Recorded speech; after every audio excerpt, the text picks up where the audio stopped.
Kabar terbaru soal rencana pensiun PNS dapat 1 miliar rupiah, yuk simak. Jakarta, dilansir dari CNBC Indonesia, kabar pensiunan para pegawai negeri sipil PNS bisa mendapatkan 1 miliar tak kunjung menemukan titik terang. Bahkan, sampai munculnya rencana pengaturan pensiun dini massal PNS, skema pensiunan yang baru belum juga ditetapkan. Menteri Pendayagunaan Aparatur Negara dan Reformasi Birokrasi PANRB Abdullah Azwar Anas mengaku belum tahu banyak ihwal realisasi rencana skema pensiun dini terbaru yang memungkinkan para pensiunan PNS bisa mendapatkan 1 miliar pada saat usia tuanya. "Saya malah baru dengar pensiun 1 miliar, kata Azwar saat ditemui di kantornya, Jakarta. Kendati begitu, Anas menekankan rencana pengaturan pensiun dini massal sebagaimana yang ada di draft RUU ASN sendiri sebetulnya akan serupa dengan pengaturan pensiun dini di perusahaan, baik di BUMN maupun swasta. Ini kan banyak terjadi di BUMN, bagaimana BUMN ini yang sebagian tidak produktif, kurang sehat, dia kan bisa mengajukan, dan dapat pensiun.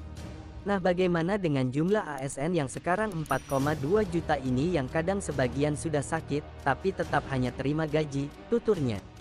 Menurut Anas, pengaturan pensiun dini itu pada dasarnya juga merupakan buah dari usulan para ASN, termasuk yang ada di daerah di samping DPR sendiri. RUU ASN telah ditetapkan DPR menjadi program legislasi nasional prolegnas prioritas pada 2023. Ini yang banyak diusulkan oleh para ASN di daerah dan juga teman-teman DPR. Nanti kita lihat seperti apa pembahasannya, nanti akan kami dengar dari mereka, tentu nanti akan kami berdiskusi dengan teman-teman DPR dan kemampuan keuangan pemerintah bersama Menteri Keuangan, kata Anas. Dengan catatan terbaru ini, realisasi perubahan skema dana pensiunan pegawai negeri sipil PNS dari yang selama ini pay as you go menjadi fully funded hingga bisa mendapatkan total dana 1 miliar masih belum juga jelas. Direktur Anggaran Bidang Pembangunan Manusia dan Kebudayaan Direktorat Jenderal Anggaran Kemenkeu, Putut Hari Satyaka sebelumnya juga telah mengatakan hingga kini pihaknya masih gencar melakukan simulasi yang cukup panjang untuk mengubah skema pensiunan para PNS tersebut.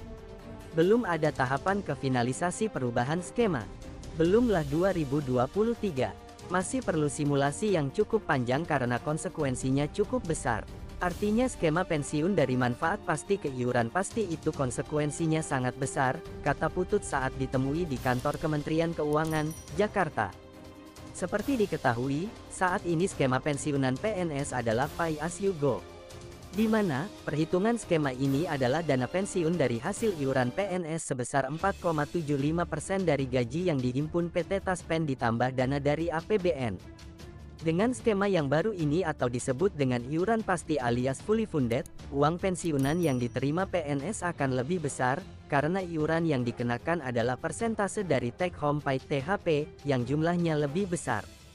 Skema fully funded selain diambil dari persentase THP, pembayarannya juga akan dibayarkan patungan antara PNS dan pemerintah sebagai pemberi kerja. Maka dari itu, bukan hal yang mustahil pensiunan PNS bisa mengantongi 1 miliar.